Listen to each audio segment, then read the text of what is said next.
আজি ওলাইছোঁ বিয়াৰ বজাৰ কৰিবলৈ। মা, মই আৰু খুৰীদেউ টুকটুকতে গৈছোঁ তিনিচুকীয়াত বজাৰ কৰিবলৈ। আজি সোণৰ গহনা ল'ম বুলি আহিছোঁ।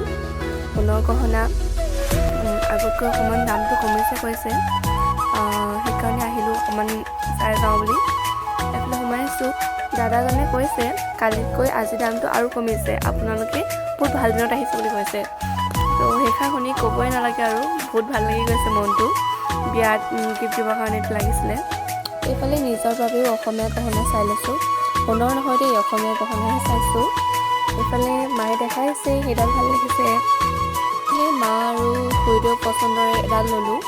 আপোনালোকক দেখাম বাৰু পিন্ধিলে, মানে বিয়া যেতিয়া খাব যাম তেতিয়া দেখিব আপোনালোকে। বজাৰ কৰি থাকোঁতে একেবাৰে দুপৰীয়া হৈ গ'ল, ভোক লাগিছে চবৰে। মা খুৰীদেউ একদম চবৰে ভোক লাগিছে। আহি গ'লোঁ, ওচৰতে এখন হোটেল পালোঁ। ইয়াত নৰ্মেল থালি অৰ্ডাৰ দিছিলোঁ। নৰ্মেল থালিকে আমি খাই বৈ ধুনীয়াকৈ আৰু অলপ বজাৰ আছিলে, কাপোৰৰ বজাৰ, এইখিনি কৰিবলৈ আহিলোঁ দোকানত। ভাতটো একদম ভোকৰ সময়ত যদি ভাতকেইটা খাই দিওঁ পেটটো গধুৰ হৈ যায়। সেইটো সময়ত বহুত টোপনি ধৰে, হয় নাই কওকচোন। আমাৰ এইফালে খুৰীটো একদম দোকানতে পূৰা টোপনিয়াই আছে। এইফালে কাপোৰ লৈ চেণ্ডেলো চালোঁ। চেণ্ডেল পচন্দ নহ'ল বাৰু, তথাপিও এইযোৰ লৈ আহিছোঁ। এইফালে ইমান ধুনীয়া ধুনীয়া চেণ্ডেলবোৰ, দামবোৰো অৱশ্যে ধুনীয়া ধুনীয়া বাৰু। এইফালে বজাৰ কৰি আহি গ'লোঁ ঘৰ আজিলৈ। ইমানেই, আকৌ পুনৰ এটা ভিডিঅ'ত আপোনালোকক লগ পাম।